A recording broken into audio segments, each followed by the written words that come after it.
Skirk, why are you skipping classes again? We've talked about this.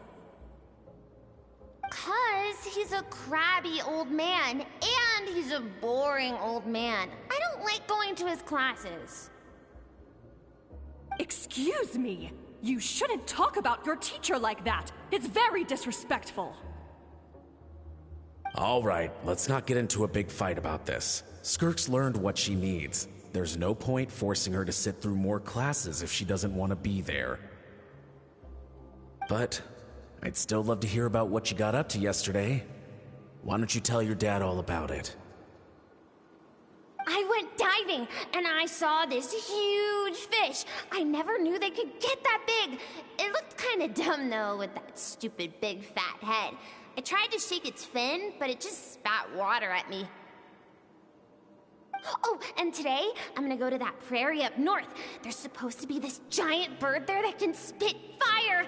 I bet if I climbed on its back, it could fly me all the way to the stars. Then I suppose your old dad should get one as a pet too. Otherwise, how are you gonna hear me call you for dinner up there in the stars? When it's time to eat, I'll come back on my own, Zilly. Anyway, gotta go. Bye, Mom. Bye, Dad. Wait! Put on a coat at least. You'll catch a cold. I'm talking to you, young lady. You spoil that child, you know. Ever since that merchant ship arrived, she practically lives outside. Always going on about exploring the beyond one day, whatever that means. Let the kid do what makes her happy. Besides, we both know you're all bark and no bite. Come on, our little adventurer is gonna be hungry when she gets back. Let's get started on dinner.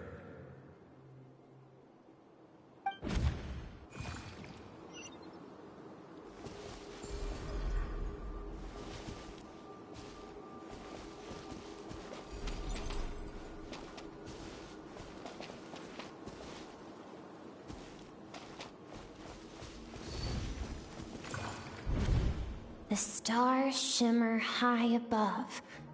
But what lies beyond the stars? Mountains as far as the eye can see? An endless snowy plain? Or maybe buildings taller than the sky, like the people from the merchant ship said? I can't be the only one asking these questions. The universe is fascinating.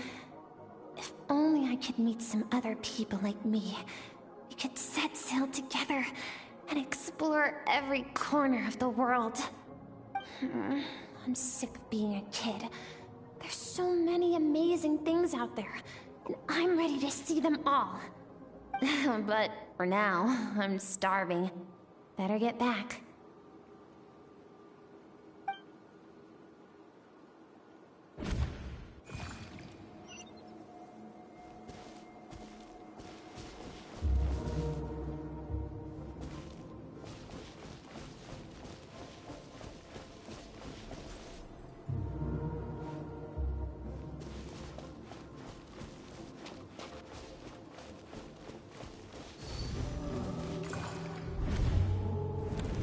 Don't let a single one of them get away! No, please, spare Why? the children. Stay back. They're coming! Run! Help! Eliminate the threat. Take them down! Don't be scared. Ah! This way! We'll never make it! Fire. There's fire everywhere. What happened? I told you we shouldn't have trusted these outsiders!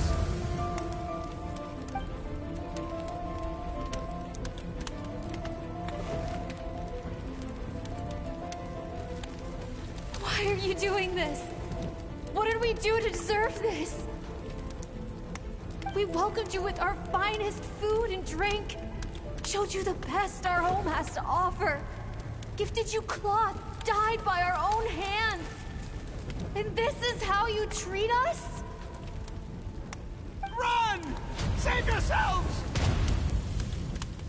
Captain, Zone 3 is clear and we have Zone 2 surrounded. Begin extermination. Remember the orders from upper command. No one is to be left alive. Rest assured, sir. We have enough munitions to annihilate these savages and burn their entire civilization to the ground. Good. The only ones who put up a real fight are that man and his wife, correct? What's their status? We shot the man in the ankles and the wife broke her wrist attempting to fight back. They won't be doing much more fighting. They're holed up in their home for now, but they won't last long. To prevent them from making some kind of last stand, we're planning to clear out the other zones first so we can send a bigger squadron to surround them. Well, well. Turns out some of these beasts do know how to use their claws. Now the threat these savages pose will be undeniable. Let them cling to what's left of their lives for a little longer. Once the other zones are cleared, I'll cut off their heads myself.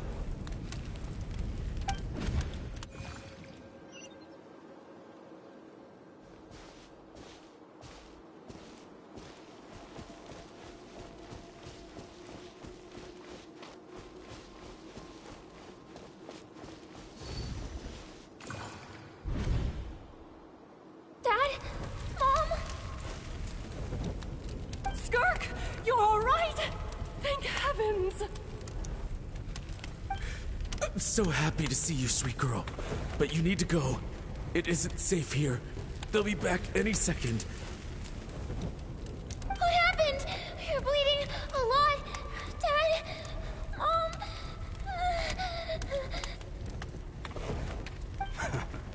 This is the place. Alert all units. Prepare to surround.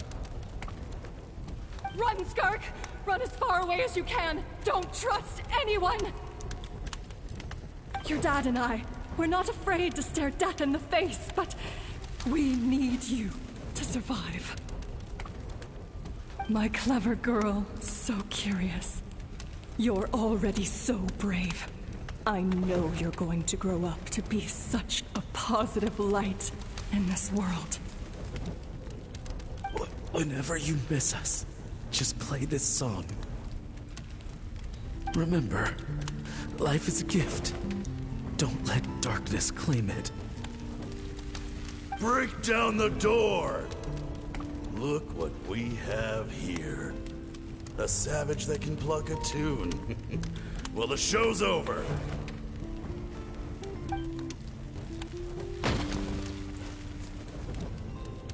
You! Stop singing! Shut it! I said shut it or I'll make you! Fine. Have it your way!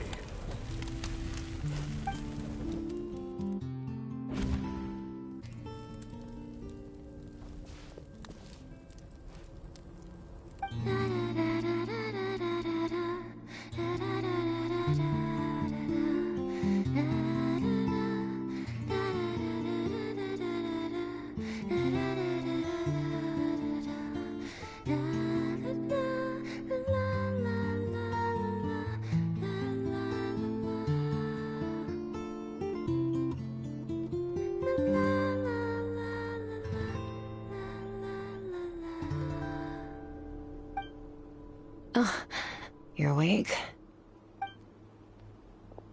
I found a few clues while you were asleep, but it's only a start. Now, time for the second stage of your training. This time, the focus is elemental energy. Come find me when you're ready to begin.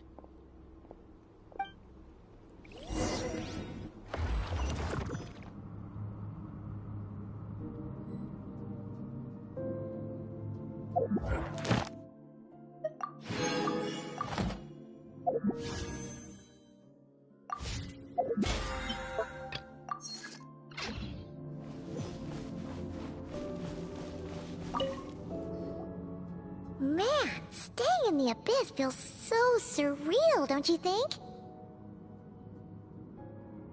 No day and no night. It's like time hardly exists. If we weren't careful to keep track, it feels like we'd have no idea how long we've even been here. Well, except for the fact that Paimon still gets hungry like clockwork. You go do your training. Paimon's gonna grab a bite.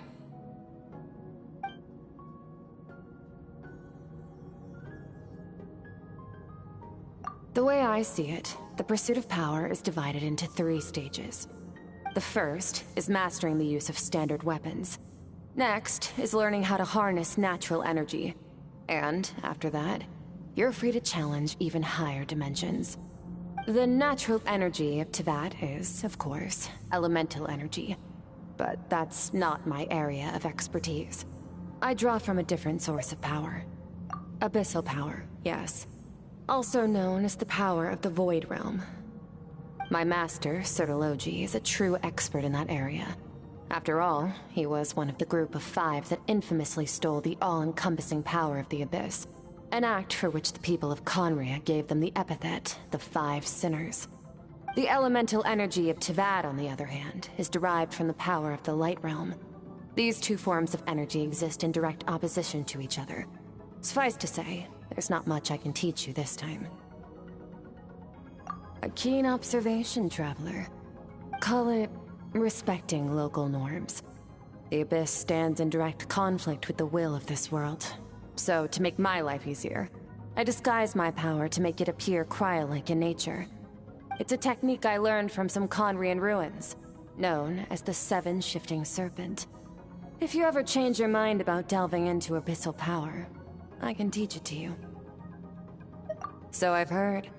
You seem to have a knack for removing abyssal power. But is purification really what's going on there? Like I said, power does not simply disappear. Just thinking out loud. Let's focus on your elemental training. That's what's gonna help us if the situation gets tricky.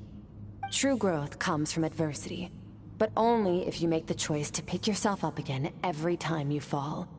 So, it's time to push yourself to the limit, and then keep pushing. This is the only way to advance at pace. Use the power of Animo to clear the field as fast as you can.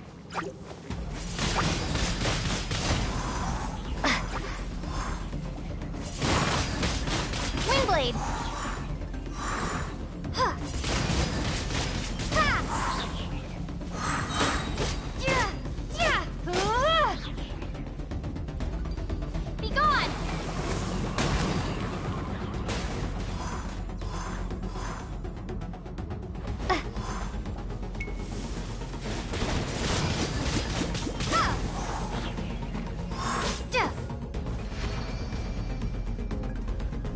Observe your surroundings. Look for things you can use to tilt the scales of success in your favor.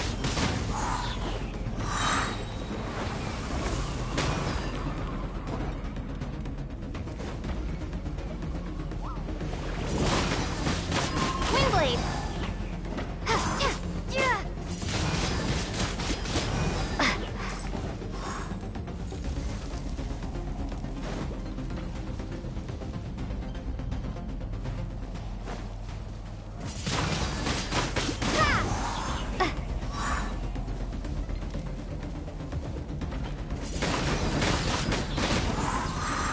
Be gone!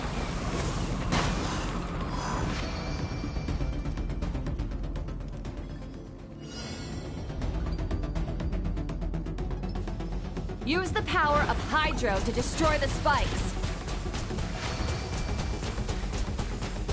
Go! Faster! Don't give them a chance to strike you. You need to be quicker than you were in your dream. You can't afford another injury like that.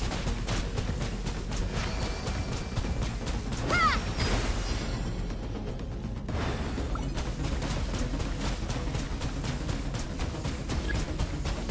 Go!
You need to understand what makes you special.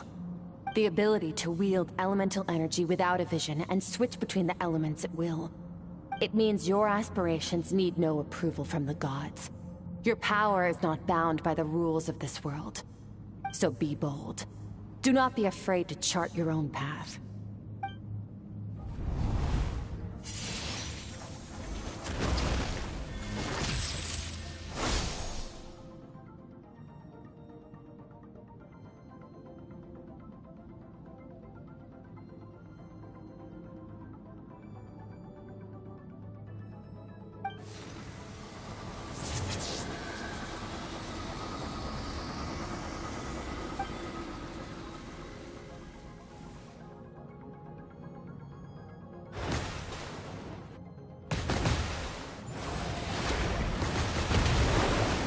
Very good.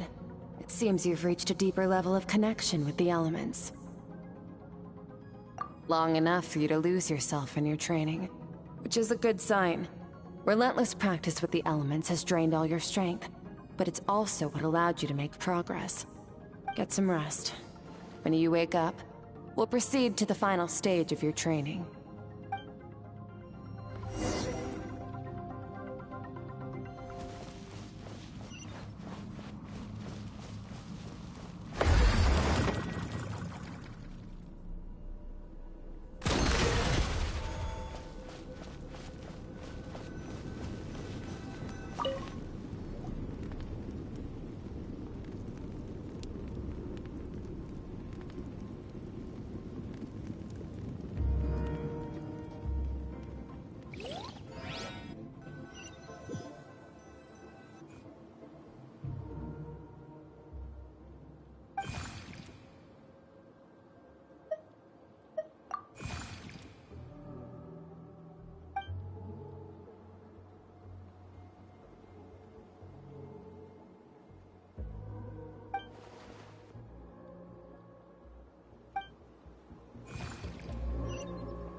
What is the secret to power?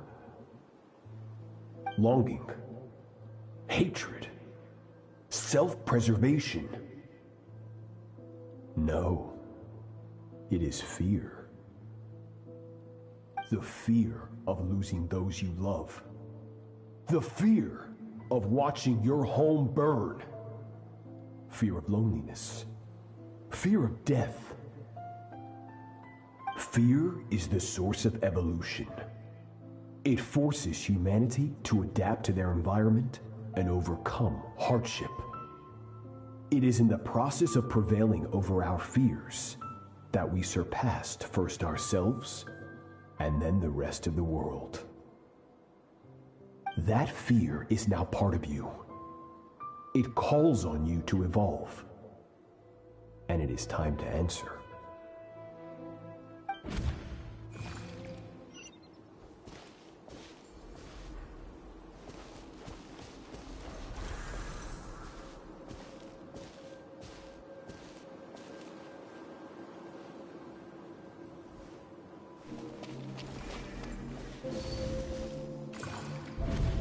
Any minute spent missing home is a minute wasted.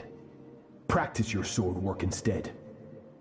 Do not make me tell you twice. But, Master, I can barely lift the sword anymore. If I keep going, I feel like my wrist is going to break. So it has not broken yet. Then pick up your sword and keep practicing until it breaks. I want to hear the cracking and splintering of bone. After all, bones can always be reset.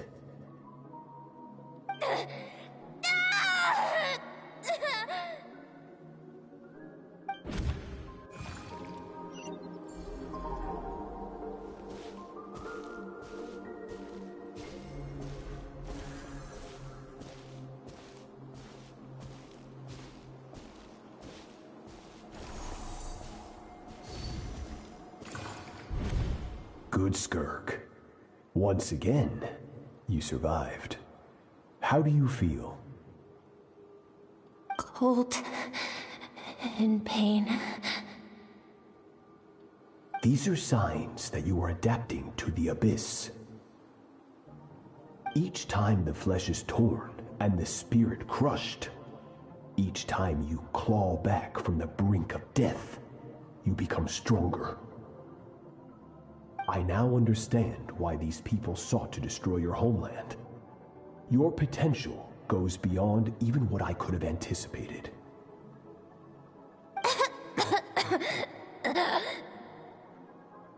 But you still have much to learn in your pursuit of strength.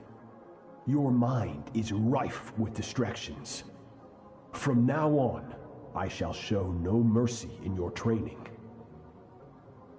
You must learn to shut out all the pointless emotion, crush the self that makes you weak, and become master over your physical form. Get up, Skirk. Wipe the blood off your face. Cut away the rotten parts of your flesh. And mend what is broken. Then take up your sword.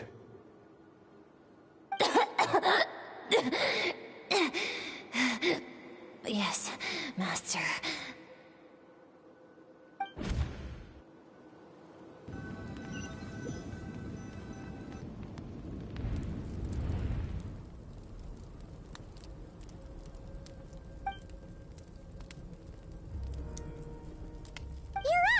Hopefully you got some good rest. Skirk said to tell you that she's ready to start the final stage of your training whenever you are. So, want to head over now? Or did you want to wait a little?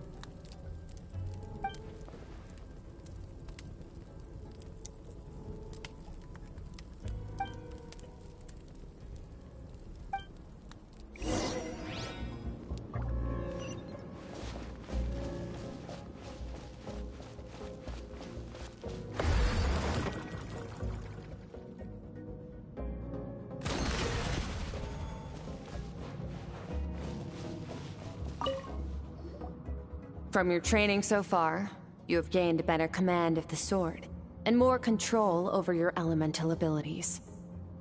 That's only part of it. Experience is the real teacher.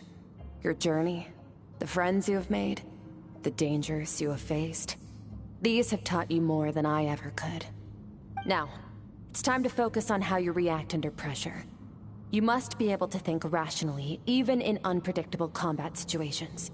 To simulate this, I'm going to attack, and you're going to block. Ready?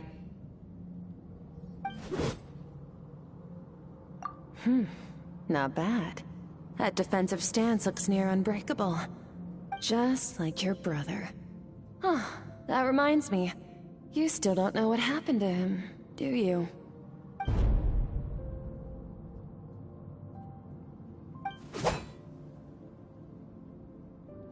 Hey, no fair! That's cheating! You think every opponent has the same moral code as you? You can denounce their deplorable methods all you want. But only if you live to tell the tale. The dead don't get to complain.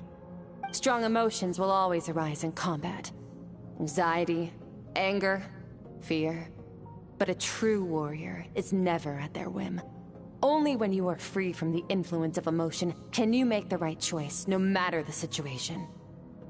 How amusing. Almost sounds like you think you know me. But you don't. You can choose your own path. We are not the same. Let's begin. Try to use reason over emotion. Make the most rational and advantageous decision in any given moment. This is your final training session. Look alive. Same drill as before, but this time I'm going to interfere. Hold your focus.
Not bad.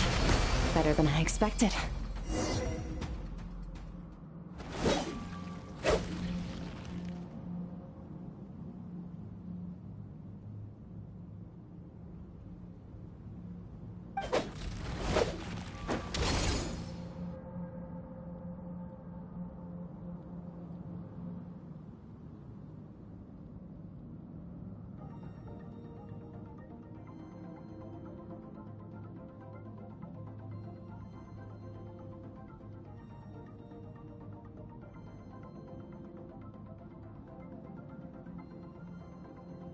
You're getting the hang of it. The first step to controlling your emotions is controlling your mind. You want a unified train of thought. It all comes down to focus.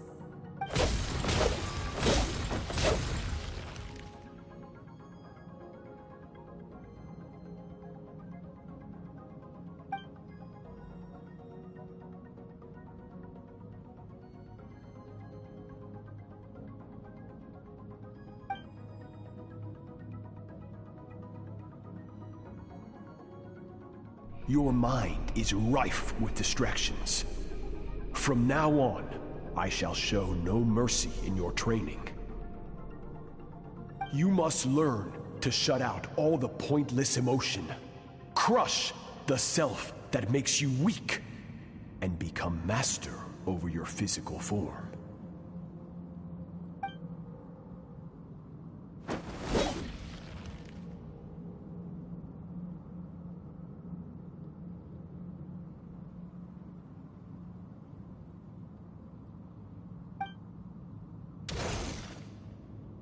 Stop. Let's pause here. One look, and I can tell your mind has wandered. That's to be expected. There's a limit to how long a human being can concentrate on one thing. Staying calm and focused sounds simple in theory, but in practice, it's more demanding than sword work or elemental abilities.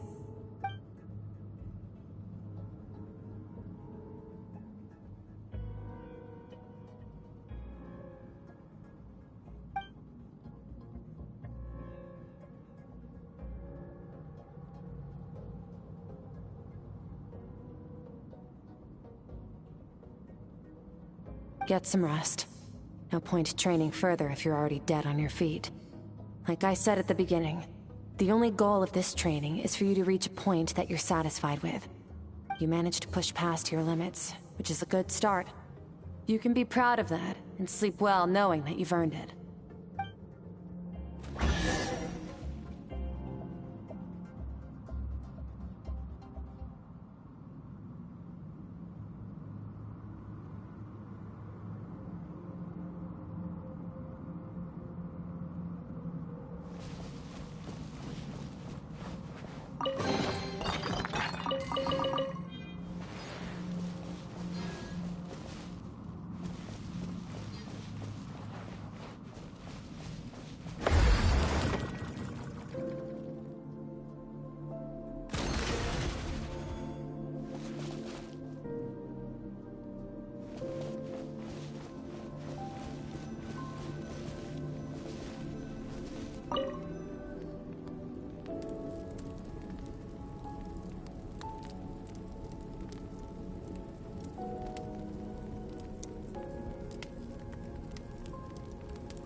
Skirk is amazing. She faced down that terrifying giant and cut its head clean off. Oh, she got hurt though, didn't she? I heard it was pretty bad. Yeah, well, that's a given. But the moment she was on the mend, she got right back to practicing her sword work. I heard Master suffered a grave injury once too. Lost an arm and a leg and still came back stronger than ever. Skirk's becoming more like him by the day. Incredible. I wonder if I'll ever reach their level. They're always so resolute, so unshakable.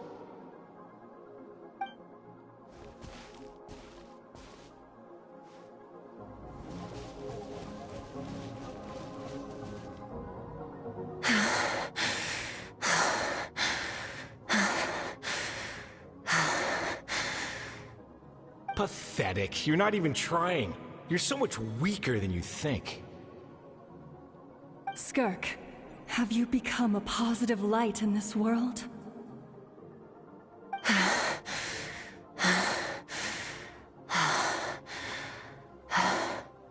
Do you even remember how many of us perished in that fire? How many bodies were left to rot on the scorched earth? Yet you alone live on.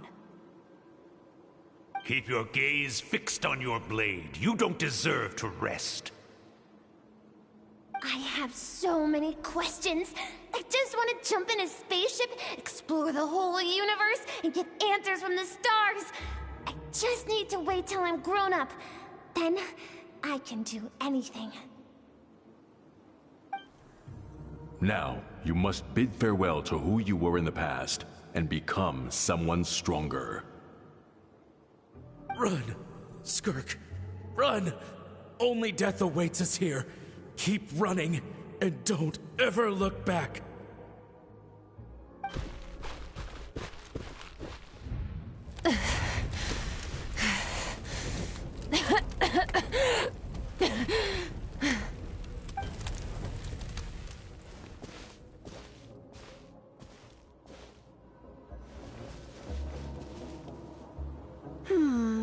Let's see here. First things first, you need a new identity.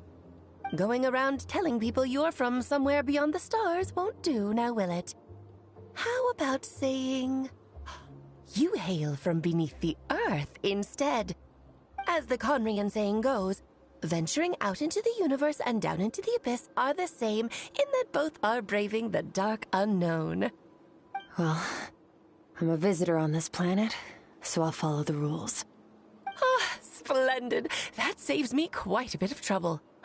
Let me offer you a piece of advice in return, although it might not be what you want to hear. I know the pursuit of strength is important to you, but taking a moment for yourself every once in a while is never a bad idea. Ignore her existence for too long, and there will come a day when you can no longer hear her voice.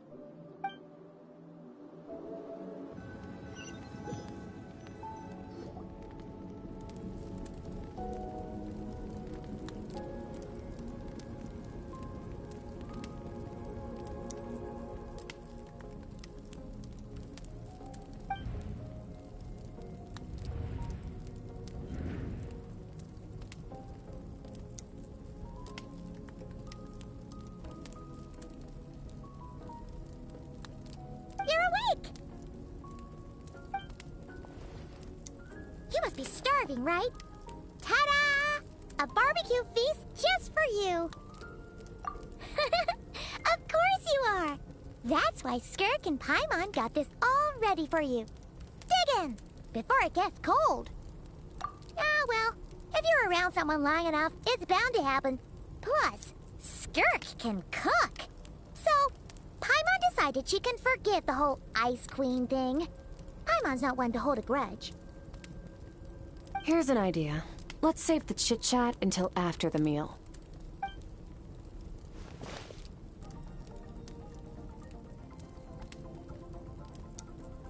Ugh, so full. Okay, it's Paimon's turn to sleep now. Wake her up when it's time to go.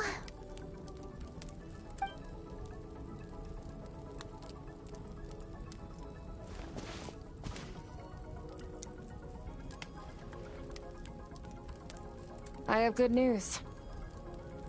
First, your training is complete. You have what it takes to wield immense power. Now it's just a matter of putting it into practice. Continue to learn from your journey and hone your skills against formidable opponents. Second, I've located the culprit we've been searching for. Next, you just need to retrieve the missing part of your soul, and our business will be concluded. When Ajax trained with me, he once told me he was bursting with questions. So I allowed him to ask me 3 of them before he left. You and I may never meet again, Traveler. So if there's anything you want to ask me, now's your opportunity. Just like Ajax, I'll answer 3 of your questions.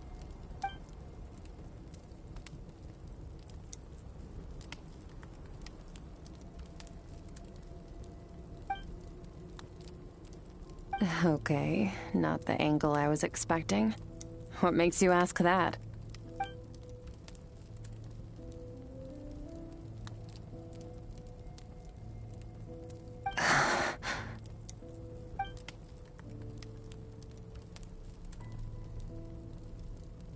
I knew that was a possible side effect. Closed off my mind to you for that exact reason. Even with the dream mirroring, you should have seen nothing but endless darkness.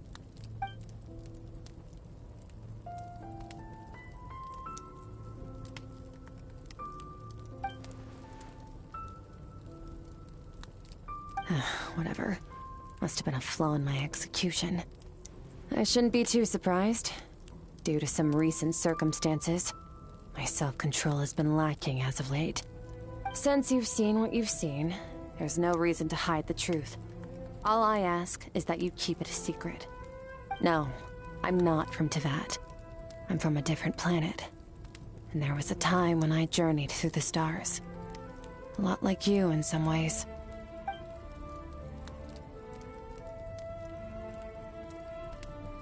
No, we're different in that respect.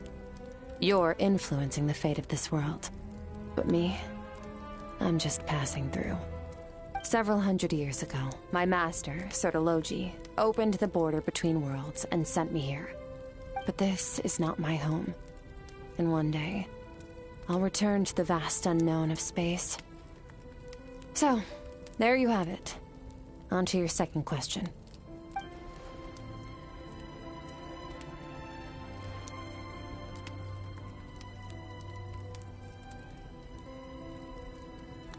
Become stronger. For certain reasons, I need to bridge the power gap between me and my master as quickly as possible. But first, I need to understand the source of his strength. To do that, I need to follow in his footsteps, walk the path he once walked, and somewhere along the way, I'll find out how to defeat him. That is my sole focus and purpose. Okay. You have one question remaining.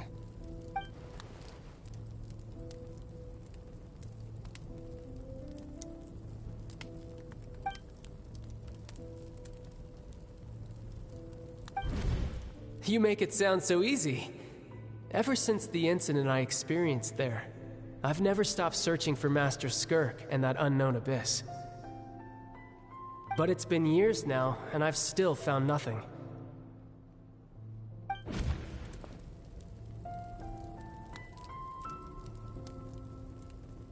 Well, your last question?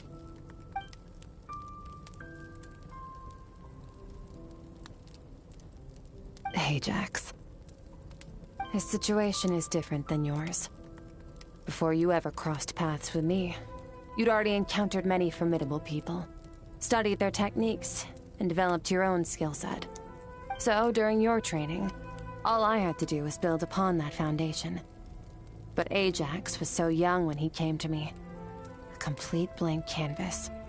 Children can't help but imitate their role models. In the long run, that would only hinder his growth. Once Ajax has enough strength in his own right, I will allow us to meet again. Until then, let that motivate him to reach his full potential.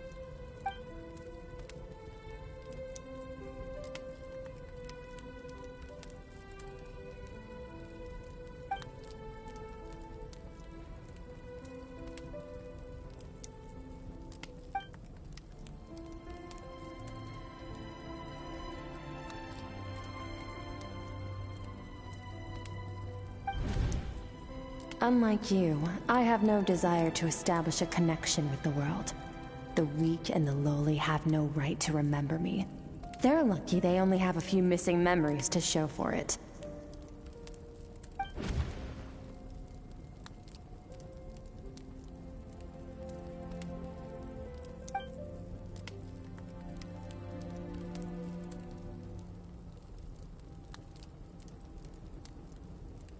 Wake up your companion. It's time to go. Oh, and everything I just told you. Best keep it a secret from her as well. Time to go. Oh, finally. Where are we headed? Just follow me. I'll open an abyssal rift close to the culprit's location. It will take us to where he's hiding.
Wait, this is near the chasm, right?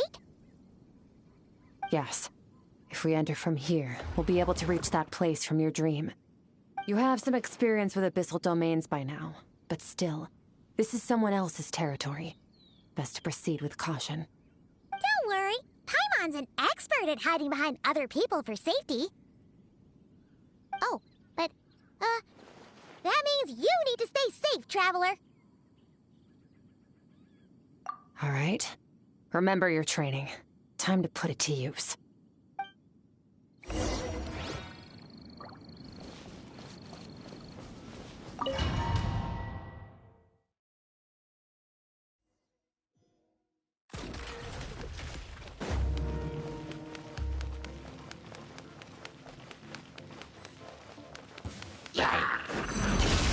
Into the void!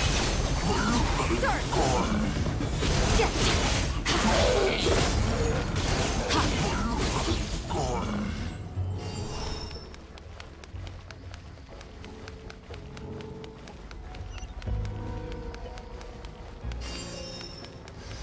Whoa! Look at all these spikes! Careful! Don't get hit! You know what? Paimon's just gonna float behind you. Come on, you got this.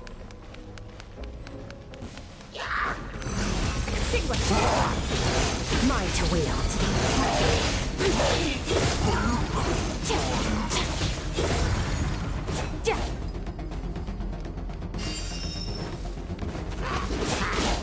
Hey, what are you two doing here?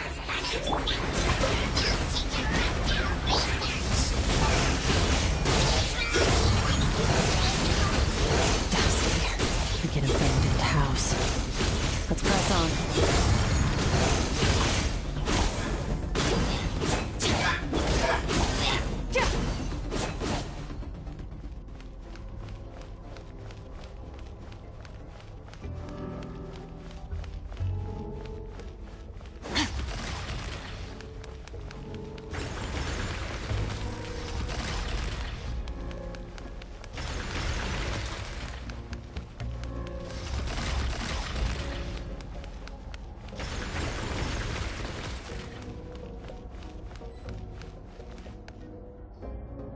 Oh, looks like this is a dead end. Did we make it to his hiding place? Ugh, this fog is making it impossible to see anything! This should be the place where you were attacked, Traveler. The missing part of your soul should be nearby.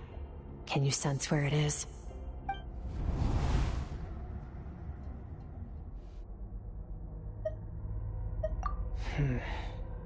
Our opponent must have covered his tracks just in case. Otherwise, you should have sensed it much more strongly. Hold on! Look! The spikes are back! Stay calm.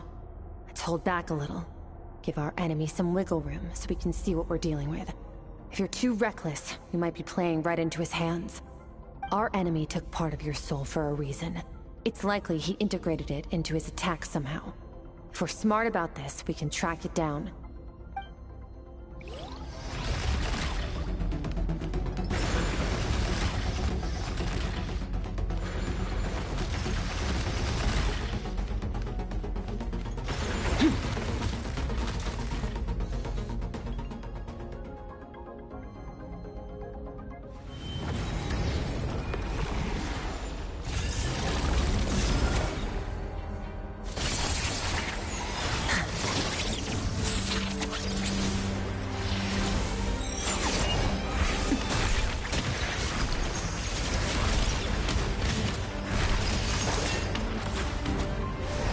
From the start, the attacks have been focused on me.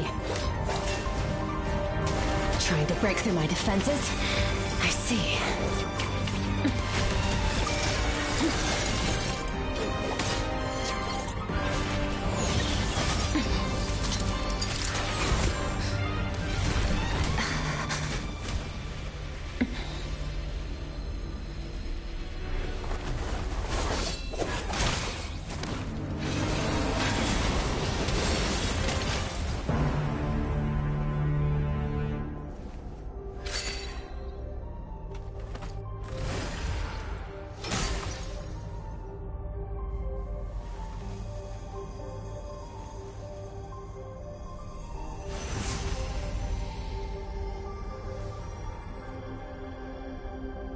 There. I got it back. Traveler! Skirk! What happened? It looked like Skirk just got...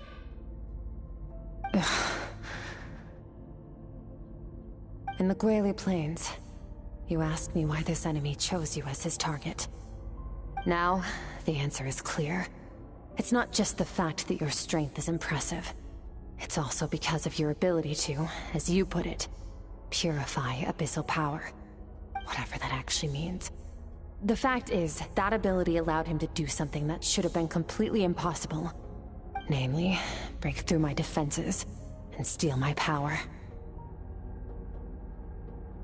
No, he couldn't have known I'd come to his domain. He only stole your soul fragment because he knew the value of its power. I doubt he expected it to come in handy so soon. Call it fate, if you want. I believe that's the term they use in this world for arbitrary coincidences like this. In any case, it works to our advantage. Once I realized what he was using that power for, it gave me the chance to get back what you lost. I'll cope. Well, done gorging? Good. Time to answer some questions. How did you get the power of the all-devouring narwhal? The all-devouring narwhal? Oh, of course! Paimon knew that spike thing looked familiar. It looks just like that narwhal's horn! I highly doubt you acquired that power through your own strength. Tell me I'm wrong. You're desperate enough to scour the land for god remains and whatever vestiges of power you can find. That alone proves you wouldn't be able to defeat a creature like that. Which leaves one possibility. You know my master, the Foul, Sertologi. The Foul? Who dares call him Foul? Sertologi.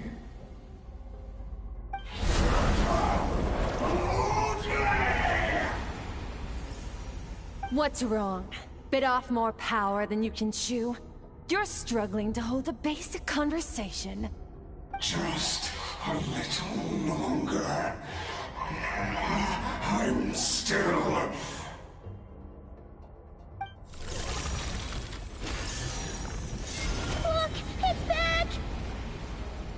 Those obsessed with power will let it devour them before abandoning their pursuit.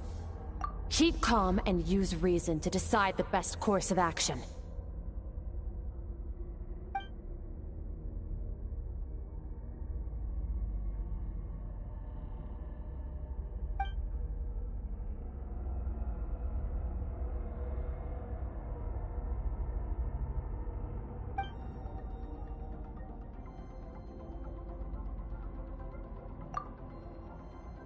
Wise decision.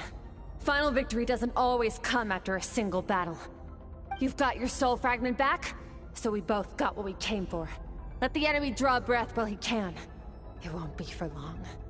Get us out of here, Traveler. You'll need to lead the way this time.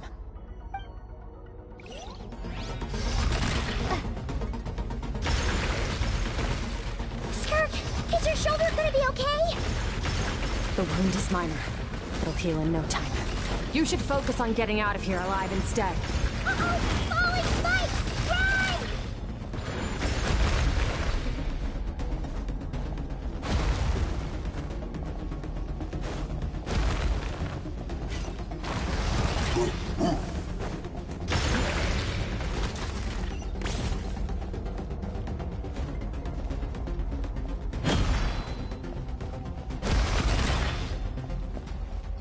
Watch out! Looks like this place is about to collapse!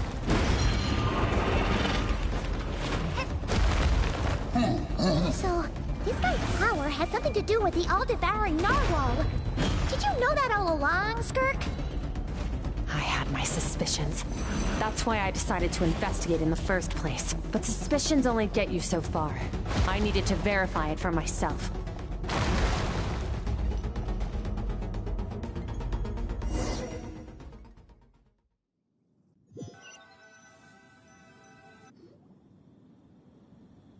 Phew. Oh, we should be safe here, right? I no longer sense his presence. Can't have followed us out of that abyssal domain. Weaklings like him will find that my power is not so easily controlled. He won't be leaving that place until he's managed to digest it. You seem surprised. I suppose that's fair. You've seen but a fraction of what that whale is capable of. That gaping maw could swallow a planet whole. It's called the all-devouring narwhal for a reason. Devouring is what it does best. It can extract power from anything, dead or alive, as long as it manages to make physical contact. Yeah.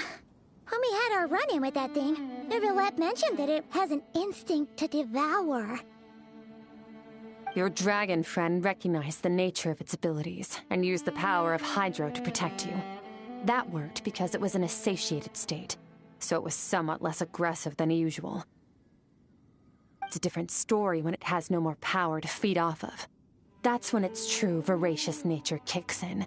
It could devour everything on the planet in that state, which is why I cast it into that void space. But I hadn't counted on there being anyone left on this planet capable of wielding its power. To me, that says he must have encountered the whale a long time ago. Meaning, he must have known my master. Exactly. It told me everything I needed to know. Hence why I said we both got what we came for. And I believe that brings our transaction to an end. Now that you're whole again, you can get back to your own journey. I'll handle the rest of this situation myself. No way! We can't leave now! Something was stolen from you because of us! We have to help you get it back!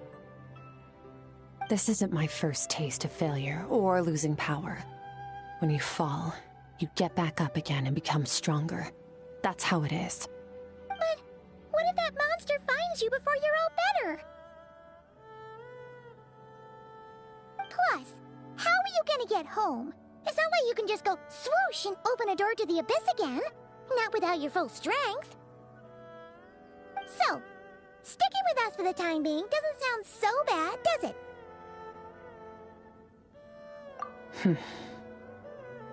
Fair enough.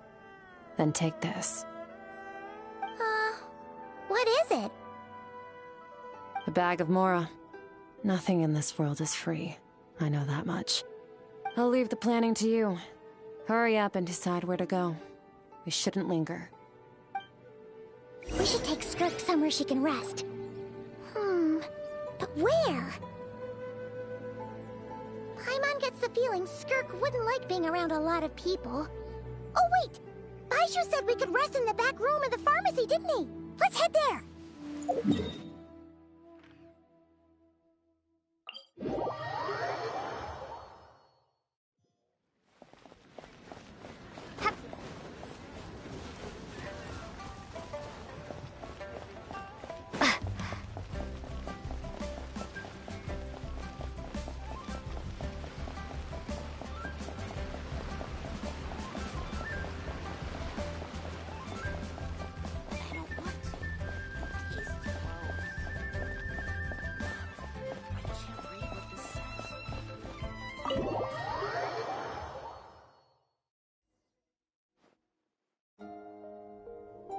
Huh.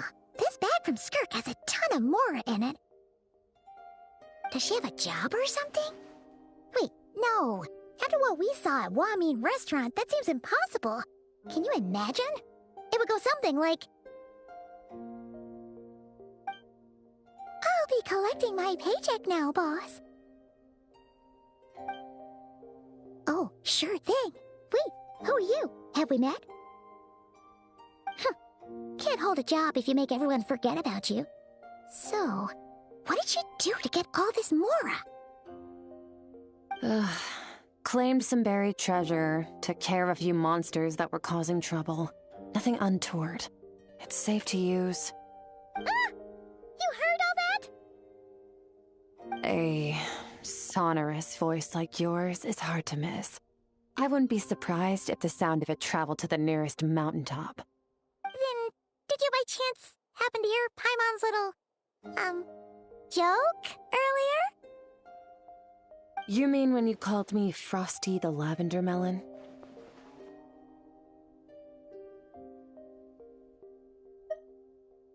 No, sorry.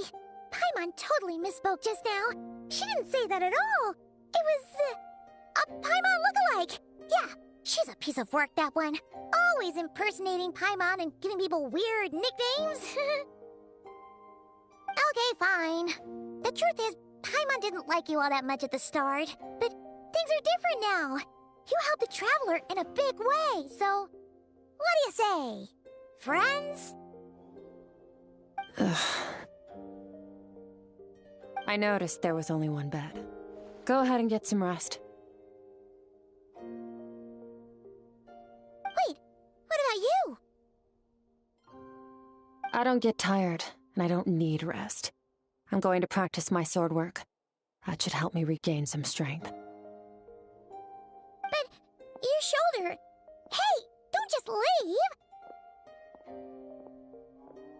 Ah, whatever. Let her tire herself out. She'll come back eventually. Let's get some sleep, Traveler. That comfy bed is calling, Paimon.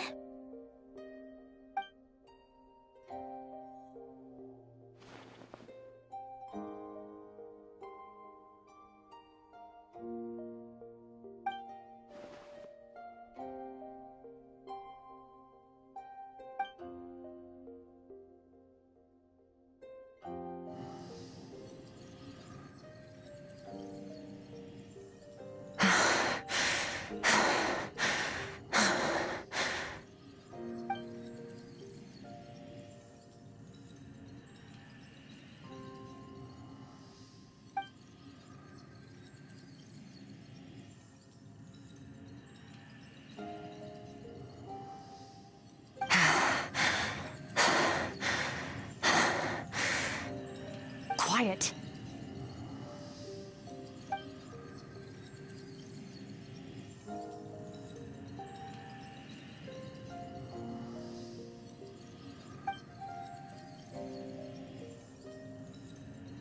Do you even remember how many of us perished in that fire? How many bodies were left to rot on the scorched earth? Yet you alone live on. Keep your gaze fixed on your blade. You don't deserve to rest. Run, Skirk. Run! Only death awaits us here. Keep running. and don't ever look back.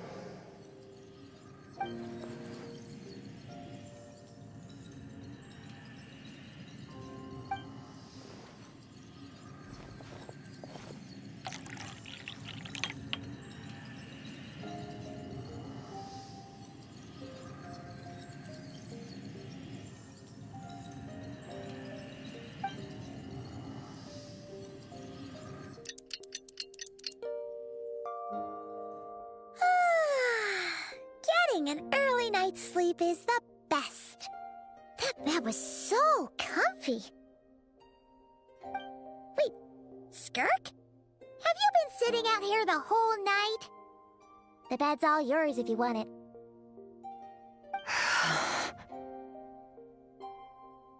About 60%. Maybe 70. Whew!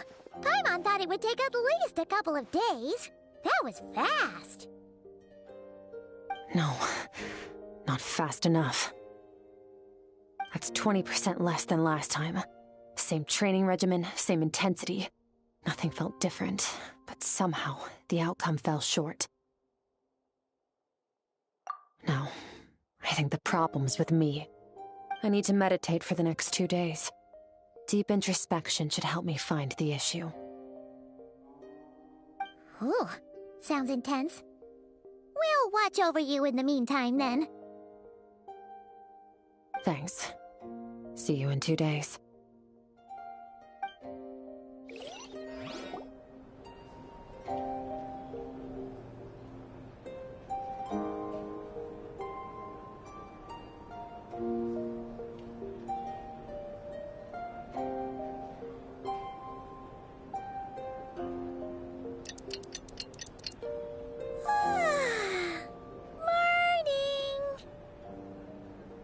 Skirk is still meditating, huh? It's been 2 days already. Shouldn't she be awake by now? Paimon can't think of anything we can do to help. Oh, wait! Breakfast! That's it! Paimon will go get breakfast! Skirk is gonna be starving when she wakes up. Be right back.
That's right. This is Skirk's inner world. Think of it as the threshold between the soul and dreams. This isn't your first time here, but what you remember is probably a space covered in darkness.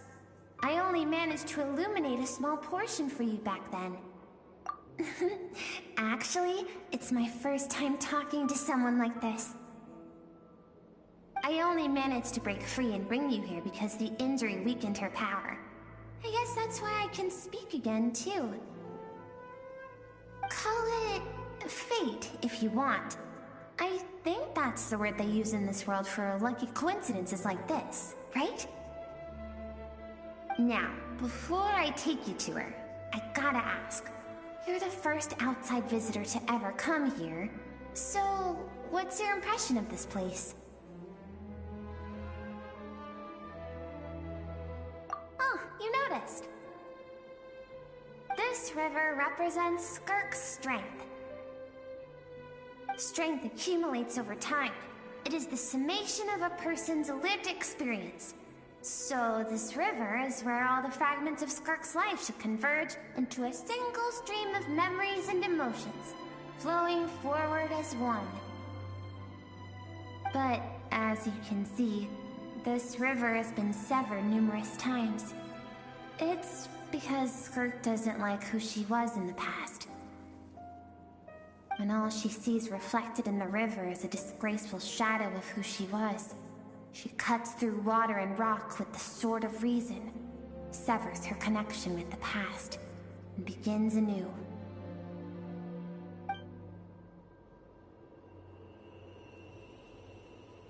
You must learn to shut out all the pointless emotion. Crush the self that makes you weak, and become master over your physical form. This isn't my first taste of failure or losing power. When you fall, you get back up again and become stronger. That's how it is.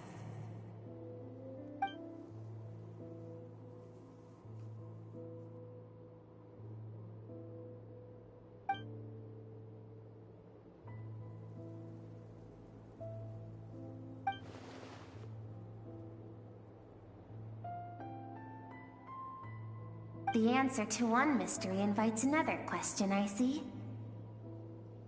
Let's follow the river upstream. There among the cliffs, among the memories etched into her heart, lies the truth of it all.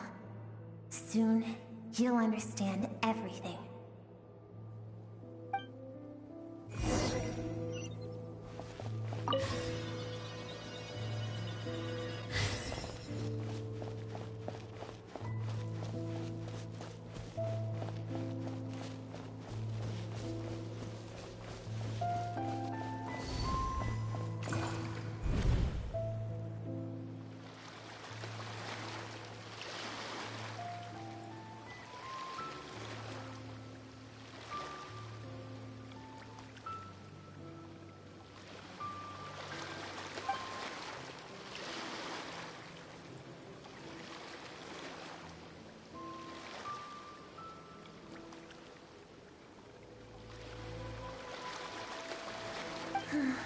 I've always thought that, even when falling leaves don't come from the same tree, they can still form bonds of kinship when they meet.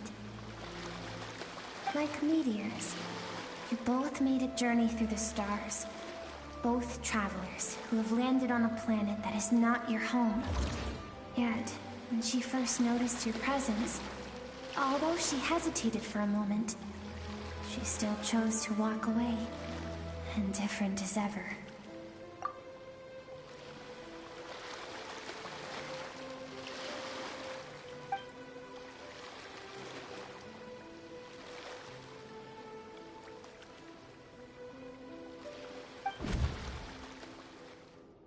Seems like you've answered your own question. Skirk sees herself as a trespasser in this world. She's made a conscious choice to avoid altering its path. But the reason for that decision stems from events much earlier on in her life.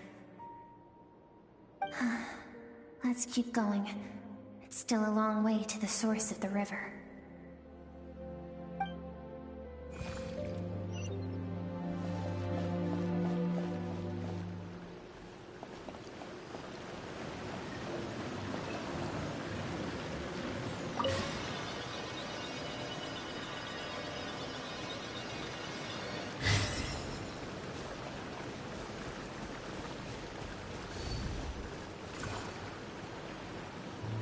Now have what it takes to wield immense power. From this day forth, I shall teach you no more. No one can become a worthy warrior through imitation alone. I have given you fangs and claws. Now, you must learn to hunt. You wish me to travel the world beyond on my own, Master? Indeed. Make new friends. Embark on your own journey. And piece together a new future from the shattered remnants of your past. We will still have contact through the abyss. But know this.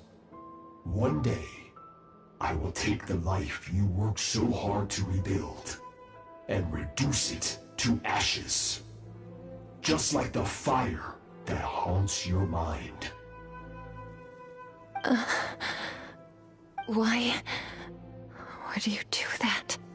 I have told you before, fear is the catalyst for human evolution. You have tasted loss. You have known fear, so deep it can be felt in the bones. But as living beings, we all have an instinct to detach from that which harms us.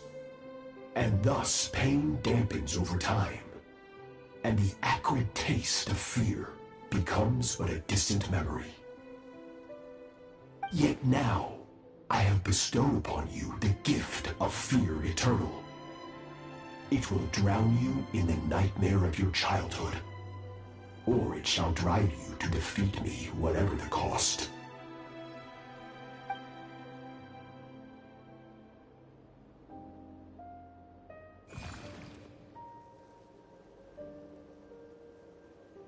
That is what Skirk's master, the foul Sertology, looked like at one point in time.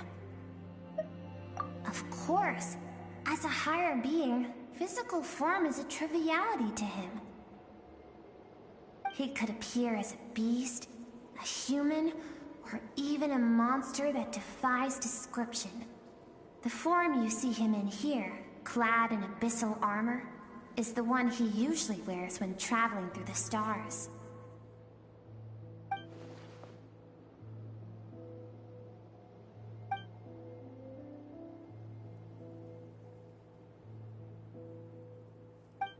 For certain reasons, I need to bridge the power gap between me and my master as quickly as possible. But first, I need to understand the source of his strength. To do that, I need to follow in his footsteps, walk the path he once walked, and somewhere along the way, I'll find out how to defeat him.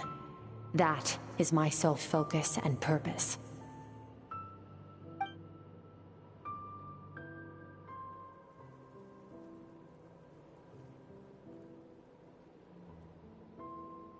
I'll let you in on a little secret.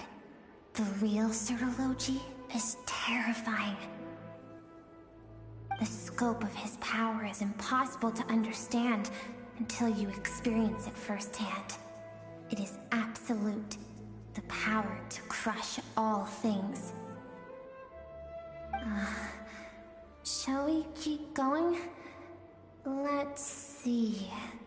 We're about halfway there.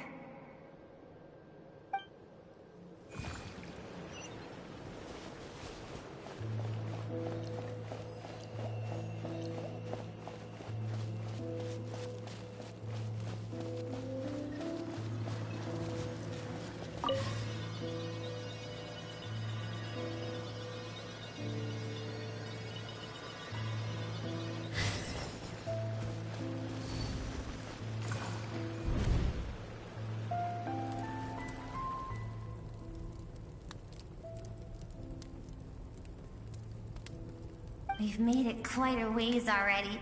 This is Skirk, when she first began training under Sertology. I have set your broken wrist. Tomorrow, you're to train twice as hard. No tears this time. Good. Attempting to garner sympathy through tears is a habit of the weak. A pitiful, useless ploy. Can I ask a question, Master?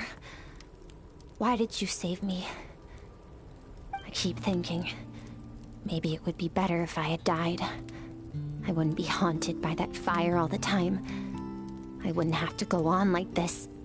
I saved you because I have a plan for you.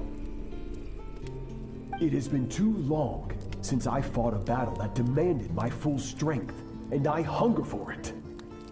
Every so-called genius and prodigy I have faced has crumbled like sand underfoot.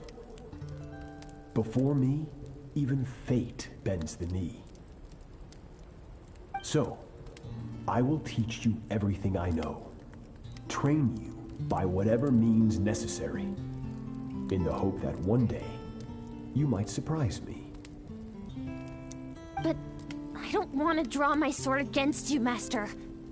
What you want matters little. Among the boundless sea of stars, the cries of the weak are but faint murmurs that disappear into the void. You of all people know that well. Yes, Master. From that day forward, all she knew was grueling training, emptiness, and fatigue. After some time, her talent bloomed, and she gained control over her emotions, like her master. How should I put it? It was not that human emotion disappeared from her heart, but that reason came to dictate all she was allowed to feel. I suppose it was at this point that she became the Skirk you know today.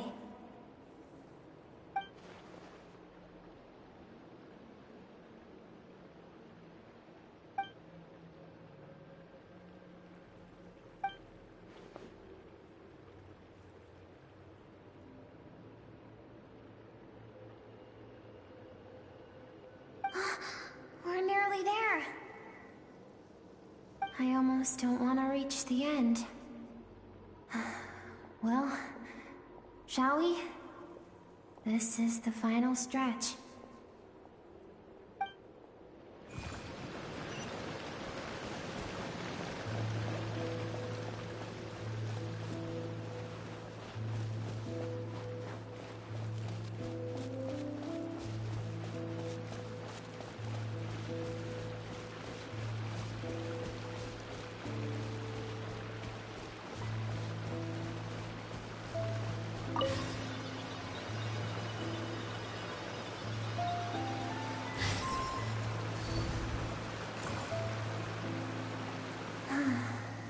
These are Skirk's happiest memories. What a simple and carefree time it was. Wisps of clouds dotted the sky. The sun bathed everything in golden light. And when song filled the air, not even the shyest of flowers could resist swaying along. This is Skirk's homeland. She was so curious about everything as a child. Always skipping school to go exploring instead. There was so much to discover. The treasures at the bottom of the sea. The secrets beyond the stars. And that merchant ship packed with adults wearing those strange clothes. Yes, the ship. That was the beginning of the end. It was a spaceship. When it arrived, the people that disembarked wore smiles on their faces and spoke of friendship. They claimed to be merchants from a neighboring planet, looking to establish trade. Skirk's parents, her relatives, her neighbors, everyone welcomed the newcomers with open arms and allowed them to explore the planet. To them, the visitors were guests and should be treated with hospitality. No one had any idea of what was to come. Several months later, an army of unknown origin arrived without warning and carried out a ruthless campaign to destroy everything and everyone on the planet. Skirk had skipped school that day, like so many times before, so she was not caught in the immediate wave of destruction. But when she came home that day, only fire and ruin awaited her. Countless people cried out to her for help. People she knew and loved. Friends and relatives. The little girl who lived next door. The shop owner with the bad leg. The bad-tempered teacher she had made fun of just that morning. Their lives were discarded like worthless trash as the fire consumed one life after another. Skirk was helpless. All she could do was run. And so she did. She kept running, until an unexpected figure crossed her path. If Sertology hadn't been there in that moment, the fire would have claimed her life too. And there she would have remained, left to rot in the scorched earth, with no answer as to why any of this was happening.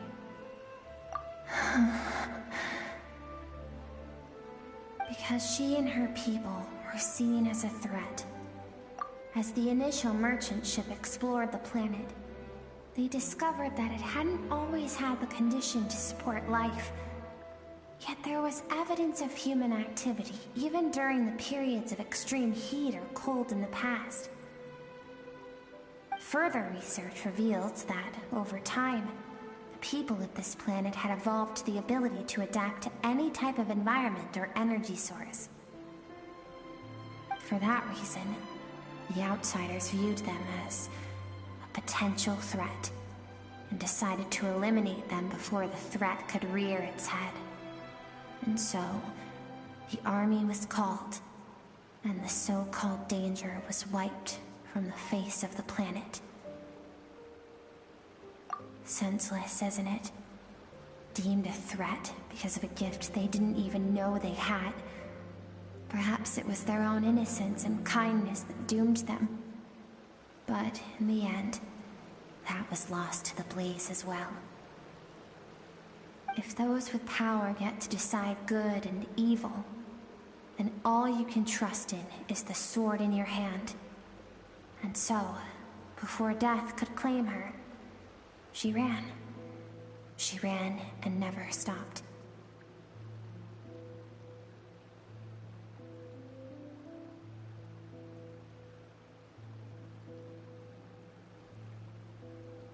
No one wants to relive their most painful moments.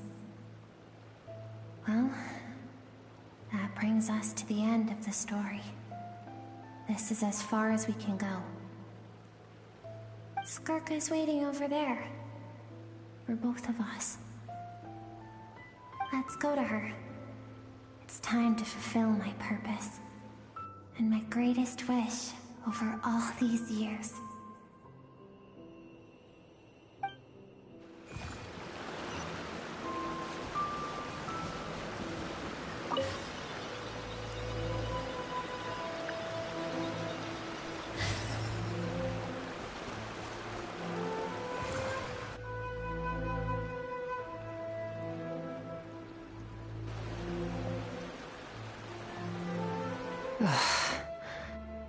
So all this, just so you could bring her here?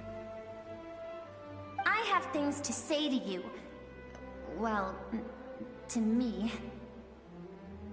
I want someone to witness our reconciliation, even if it takes an argument to get there. And she is the best choice in this moment. Her suppressed emotional self. The version of herself she keeps locked in the recesses of her mind, stifled by reason. All those rejected impulses, those discarded aspects of your past selves, they are a part of me now. I am who you used to be. Someone you have refused to face for too long. So, I came to face you instead. You're wrong. I've faced you all along. And that's exactly why I keep you locked here. Your existence makes me weak. Moments of joy and longing are when we are most vulnerable. Don't forget, it was a penchant for goodness over reason that doomed our homeland in the first place. The vastness of the universe renders everything insignificant. Our feelings most of all. Even so, learning from the mistakes of the past doesn't have to mean erasing everything. Strip yourself of your so-called weaknesses, emotions like kindness and empathy, and what makes you any different from the ruthless soldiers who slaughtered our people? The difference is that I'm doing what is right, what is necessary. I allow you to exist, but with limited freedom. That is the greatest kindness I can offer. I've shouldered everything you couldn't carry. I rose above the numbness and emptiness, and it was cold, unfeeling reason that brought me this far. It made me who I am. It made me strong. That is the problem. I want to shoulder those things together. On the grand scale of the entire universe, maybe our feelings are vanishingly small, but why should that mean they don't matter? Emotion gives warmth to the cold expanse of space. It gives meaning to the world around us. Think back to those nights of gazing at the stars, those afternoons of exploring the unknown. Think back and let them grant you peace. A brief respite from the pressure you put on yourself.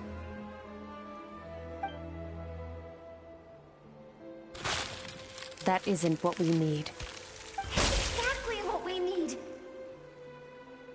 Aren't you curious about why recovering your strength has taken longer than normal this time? Finally, you get to the important part. That is the only answer I came here to find. Then look around. Look at your inner world. You cast aside your dreams and curiosity, and in doing so, you lost your original motivation. You severed all connection to who you used to be, so you can no longer draw strength from your past. Now, the only things driving you forward are fear and survivor's guilt. But these cannot take you far enough.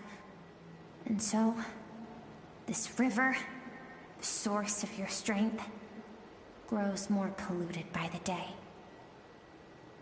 And do you think that means I should seek help from a weak little thing like you?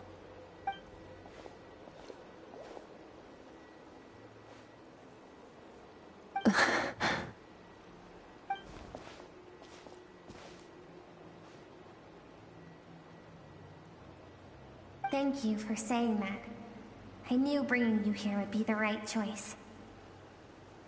To be honest, I'm not here to argue with you.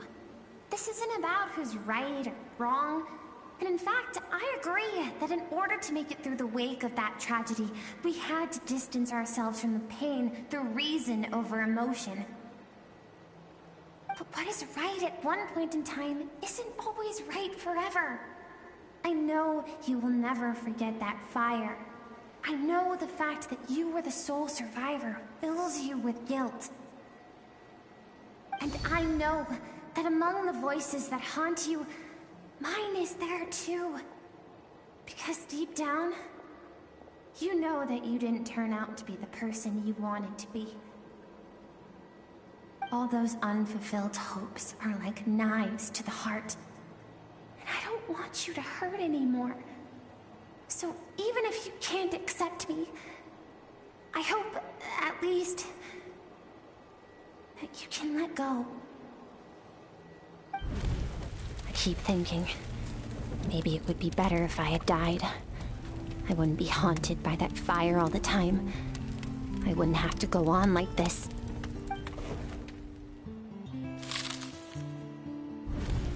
Your dad and I, we're not afraid to stare death in the face, but we need you to survive.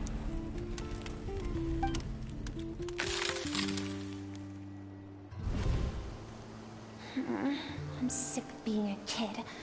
There's so many amazing things out there, and I'm ready to see them all.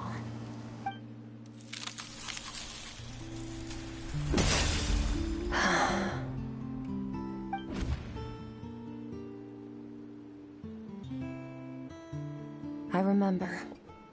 There was a song Mom and Dad always sang when we went out to fetch water. Dancing water. The sand along your path is begging for your song and movement. Will you carry this burden with you on your journey? I am not the dancing water, and you are not the burdensome sand. But if this is your wish, then I will carry you with me until the end. Thank you. I should be thanking you.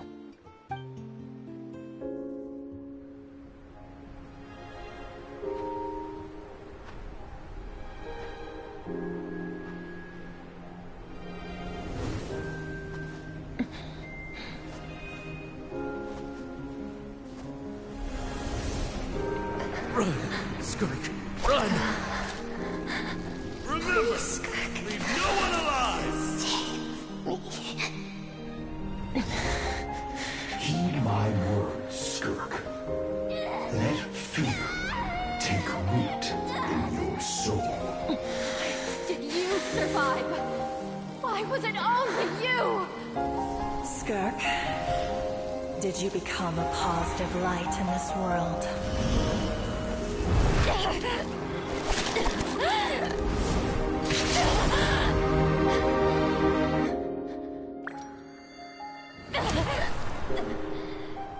Hey, this doesn't have to be the end.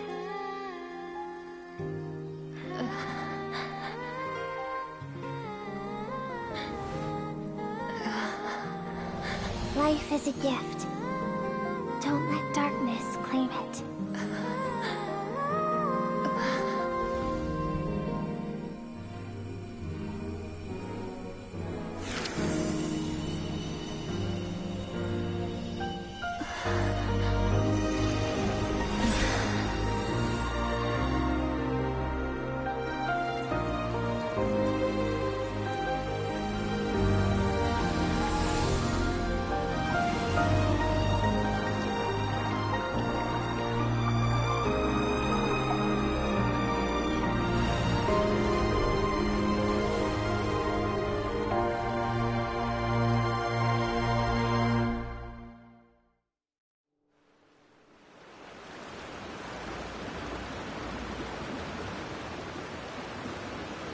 So, you saw my memories then. I once asked my master if survival of the strongest was the law of the universe. He said no. But in a world without order, those with no moral boundaries tend to be the ones who survive. That's why, after hearing his answer, an idea came to mind. An idea that, one day, I would create a new world order. One in which there would never be another tragedy like that fire. One in which power was not the law of the land. But that means I must defeat him. Because my master, Sertologi, is, at the core, a defier of all rules and order. Yes, and not just because of the gap in our abilities, but also because I have no reason to see him as an enemy. Although his decision to train me was not made out of kindness, he did everything a master should. He saved my life, taught me the sword and the principles of strength. And for that, I respect him. I know, and it's not something I want. But Master never goes back on his word. I have to treat everything he says as a promise. He's no longer into that, but he sends me messages through the abyss every now and then. Most of them are simple greetings, or an answer to one of my questions. Every time I hear from him, my heart skips a beat. And I wonder if this is the moment where he'll finally appear before me and tear down everything I've built to pieces. Maybe that means I do live in eternal fear, just like he said. Yes, I respect him, but I'm also afraid of him. And for that reason, the pursuit of strength consumes every moment of my life. I don't know what Master has planned, but I have to be ready.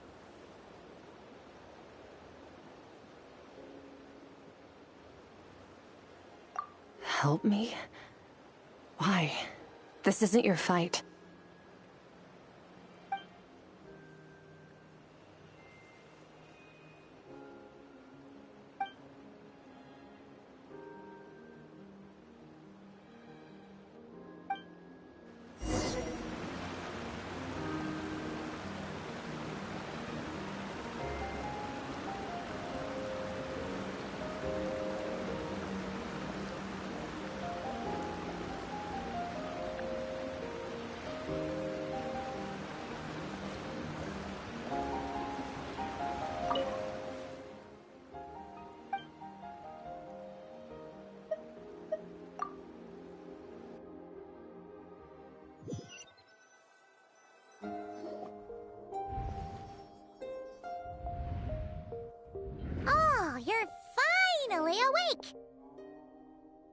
Honestly, Paimon was gone for like 2 seconds and then she comes back and finds you both unconscious? Oh, you scared Paimon half to death.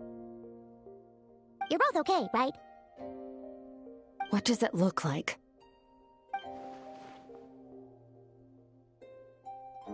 Only water from the source can cleanse the rot and filth that flows from the past into the future. I taught you to incorporate the experiences from your journey into how you fight. I suppose what happened today will become an inseparable part of who I am. Okay, so Paimon feels like she's missing some important context. But whatever. Paimon brought back tons of delicious snacks! Let's dig in!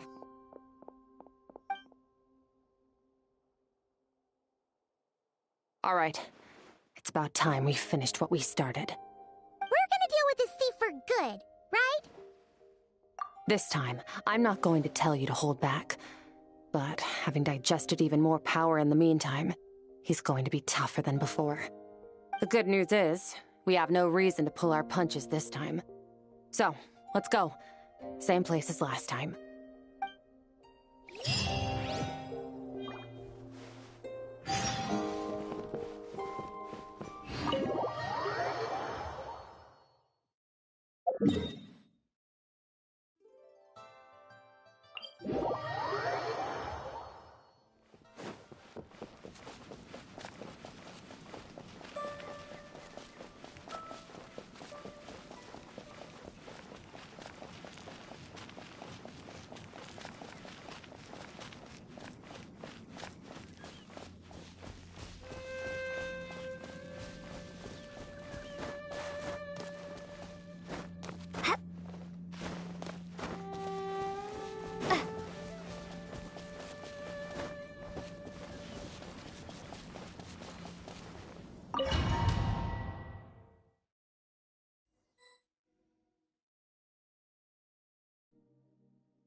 Wait, isn't that the form the all-devouring narwhal changed into?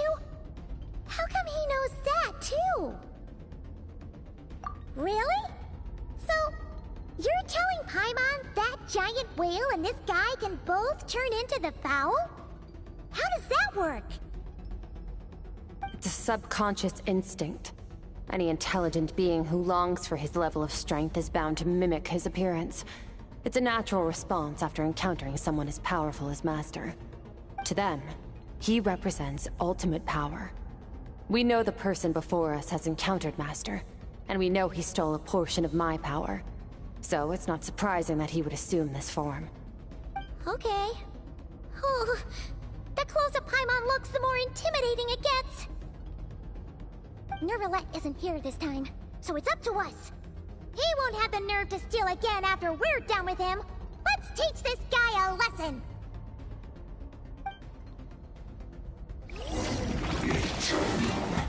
Infinite, everlasting. On the way!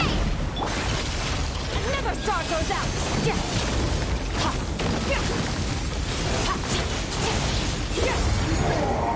Haven't forgotten your training, I hope.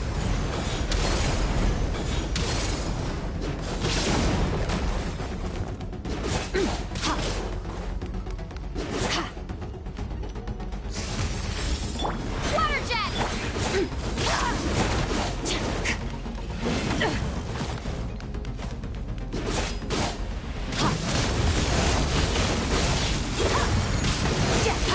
Mine to wield.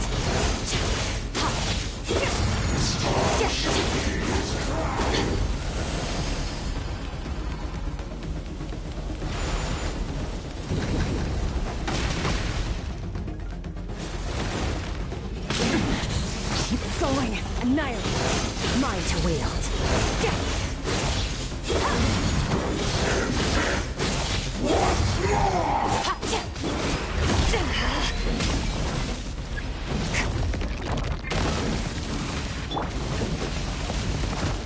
Water jet!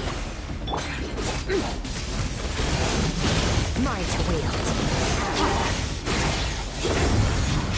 Beyond this world.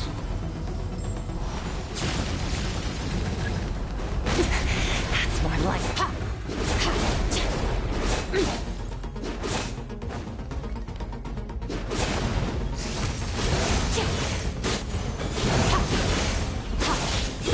Mine to wield.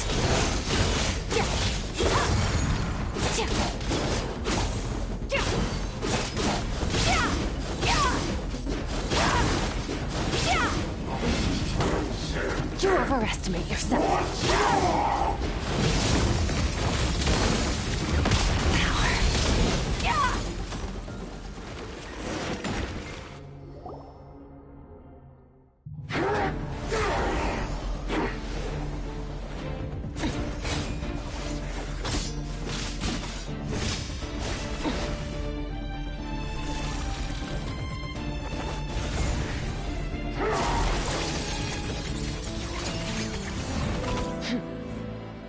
Haven't had enough of my power.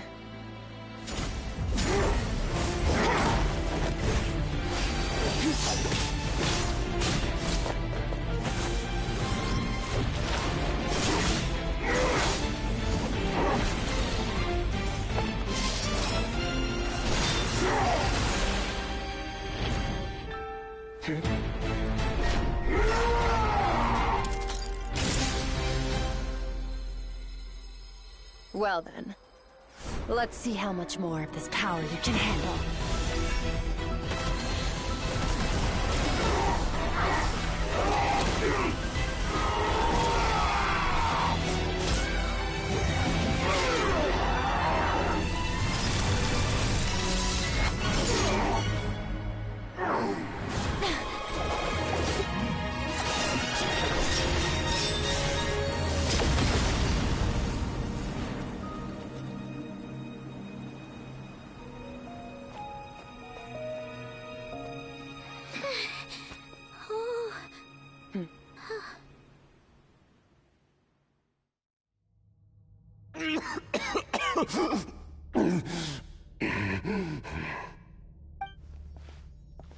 Well, have you come to your senses?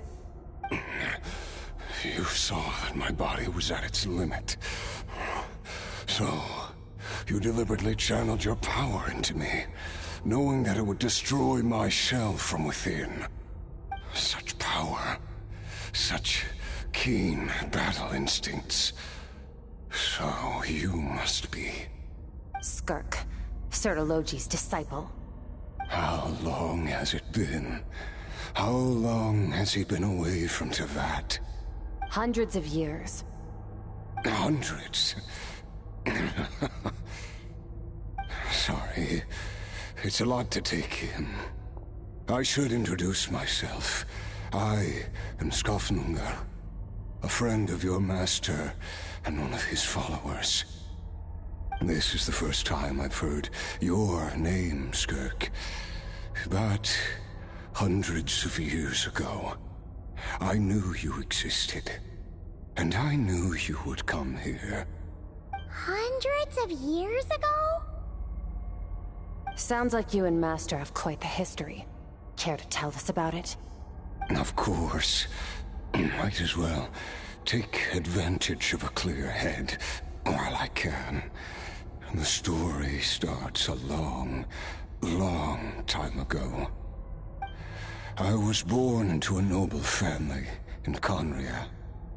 As the eldest son, I was set to inherit our title.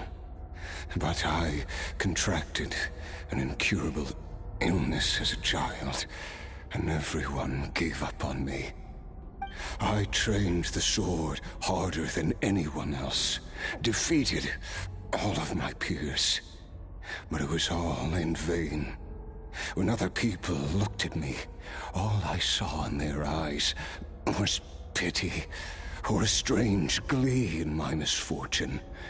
Even my parents were just waiting for me to die. Over time, my heart hardened, and I became aimless. That was the point where I met your master, Sertologi. We were similar in age, but different in background. He was born in prison, the son of criminals who had been sentenced to death. He spent his childhood wandering the streets, facing more criticism than the literary works in the Universitas Magistrorum. Yet, he always wore a smile on his face, as if kindness and malice were one and the same, and he could not see the difference. I still remember what he said to me when we first met. You need to fight to survive. Even if it's a losing battle, it should light a fire under you. How can you sit back like this and go down without a fight? That does sound like something he would say. He was the first to acknowledge that I was worth something, and he inspired me to keep going. When we sparred together, it was the first time I'd actually felt the thrill of combat. When I was 10, he stole forbidden research materials and managed to cure my illness.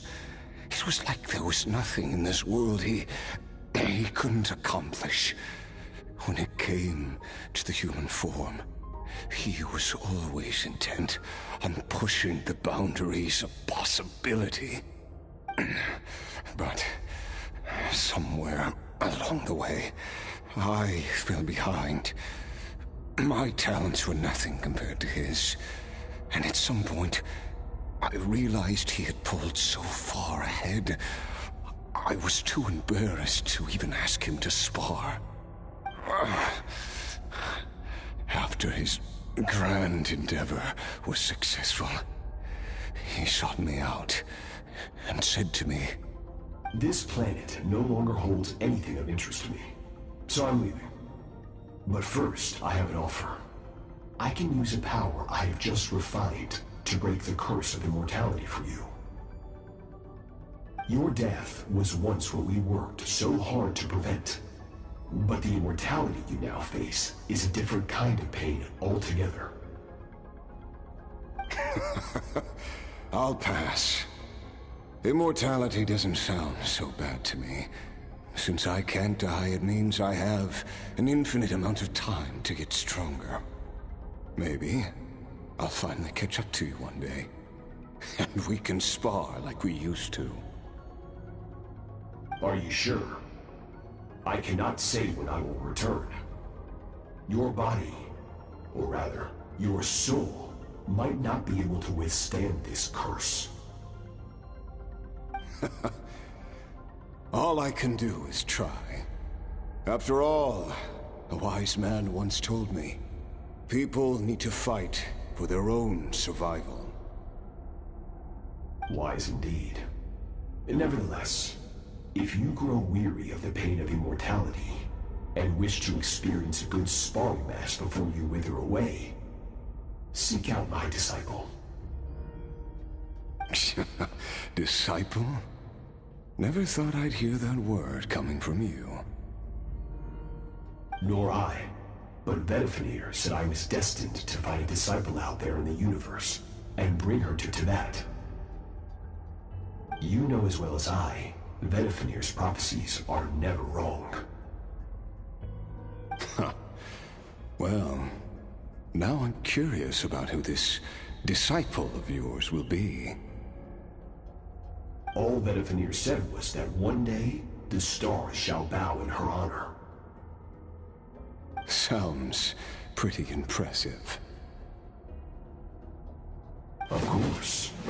Only the most outstanding people would have the right to become my disciple.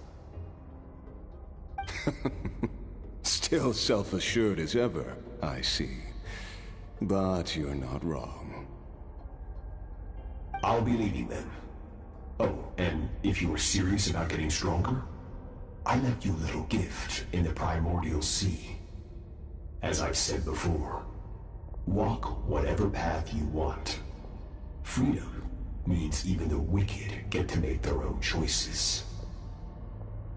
Waiting for me in the Primordial Sea was the all-devouring narwhal, already beaten into submission by Sertologi. In its weakened state, I was able to cut off part of its flesh and sew it into my own heart. Your heart? That sounds like torture. How did you even survive that? Because, of course, I bear the curse of immortality. So, you used the curse to turn yourself into a vessel for power.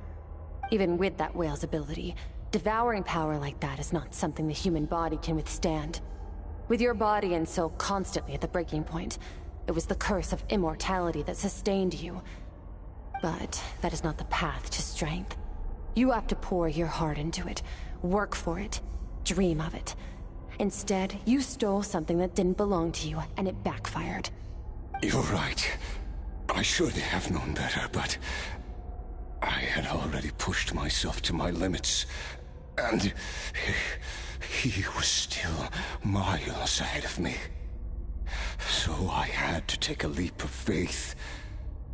I miss your master.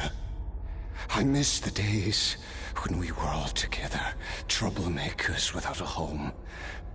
I don't regret the choice I made. But if you'll allow it, I do want to apologize. To both of you. After the beating we just gave you, I think we can call it even. You're an interesting one as well. Sertologi's disciple. That's a lot to live up to. It can't have been an easy experience. I know what he's like. He rules with an iron fist, using despair and fear to force you to catch up to him, all the while standing ever out of reach. We're like mountain climbers in the dark, never knowing how much higher we have to climb, or when we will see the sun again. True. But I made up my mind long ago. No matter how dark it gets, I will not give in to despair. I will overcome it. Besides, after hearing your story, I suspect what Master really wants is not a battle that demands his full strength, but rather a defeat without regrets. Oh? Since you're his friend, you must have some things in common. The first time we came here, when you stabbed me through the fog and stole my power, I felt no emotion coming from that spike. But when you had to devote all your strength fighting me just now, I could feel joy and passion emanating from your blade. It was the joy of a researcher discovering the truth of the world. The joy of an artist uncovering a temple of wonders. Interesting. I'm certain I didn't express those emotions outright. Yet you were able to read them from my blade, like a glimpse into my inner world. You're right. That battle brought me an unbridled sense of joy, and my defeat brings me no regret whatsoever. Exactly. I think Master also craves a battle like that. One where his opponent forces him to use all his strength, unlock the extent of his potential, and transcend his own limits. A battle to end all battles. After which, all can come to an end. Including, perhaps, his life. For that very reason, good and evil are meaningless to him. He has one purpose, one goal: to complete himself. It's one of the secrets to his strength. Perhaps you're right. Perhaps that is his goal. What a battle that would be. Oh, to witness such a...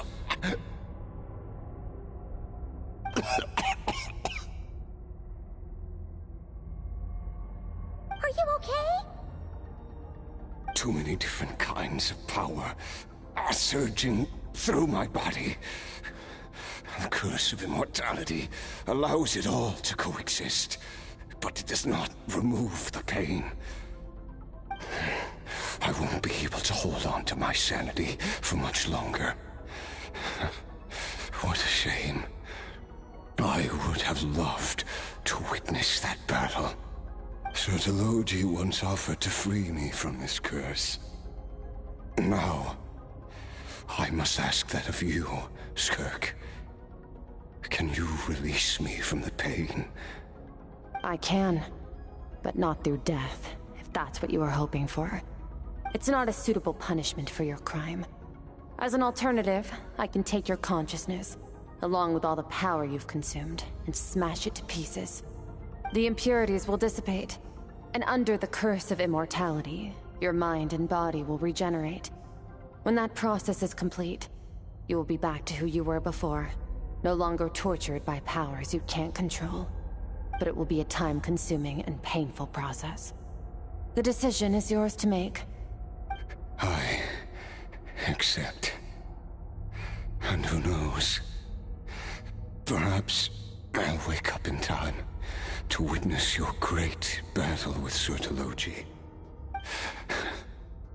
I have faith that you'll be able to stand against him one day. Though, I know it'll be a long and arduous road. If we are climbers in the dark, it appears the dawn has finally broken for me. But your ascent continues. At least, it looks like you are not alone on your journey. I will reach the top of this mountain, no matter what it takes. And you, Skafnungur, will be my witness at the end of all things. That's finally over. Let's get out of here. Huh! At least we don't have to make a mad dash for the exit like last time.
Been a few days, but it feels like forever. Once again, we've proved there's nothing we can't overcome. We're just that awesome. Wow, you sound even more confident than usual. Guess you really have become stronger. Today sure went by fast. It's night already.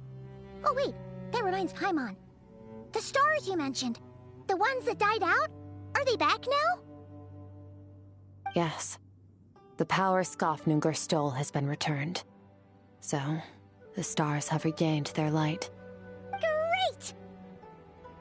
Huh, it's crazy that you even noticed their light was gone. There are so many stars in the sky. If a few disappeared, Paimon definitely wouldn't be able to tell. I suppose it's because I have gazed upon this sky for centuries. The false stars, hanging in the meticulously planned sky, glittering with rotten light. It's not real. And yet, it is for that very reason that I can look upon it and enjoy the momentary peace it brings.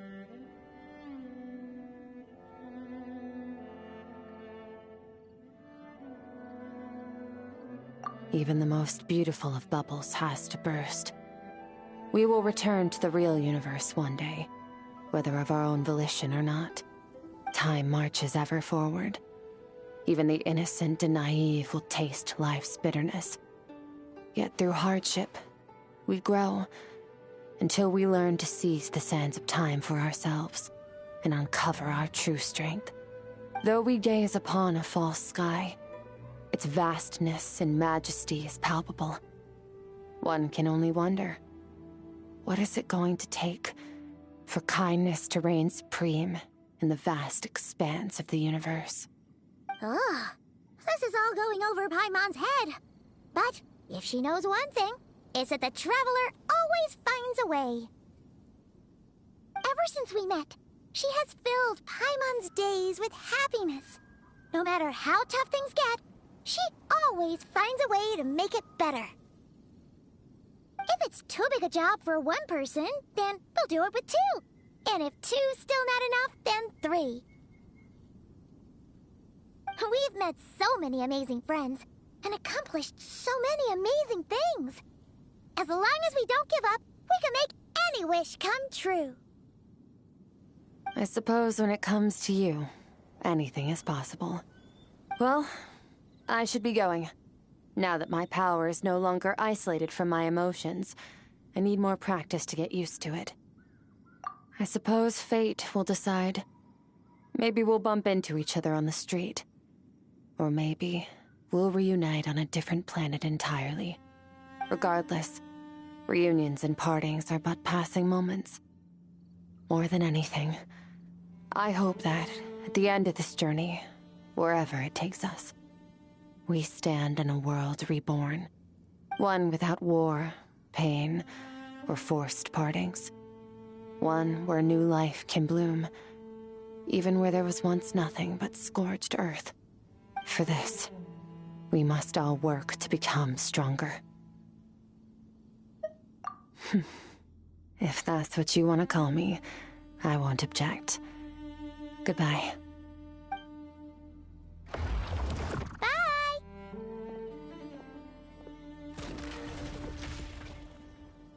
Is it just Paimon, or is she being nicer than before? We definitely count as friends after all that, don't you think? Hey, what do you think about camping here tonight? There's nothing quite like sleeping under the stars. Come tomorrow, we can continue our journey. Oh, and since Paimon treated you to that super nice meal at Wanmin Restaurant, it's about time you returned the favor.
Ad Astra. Thank you for completing to.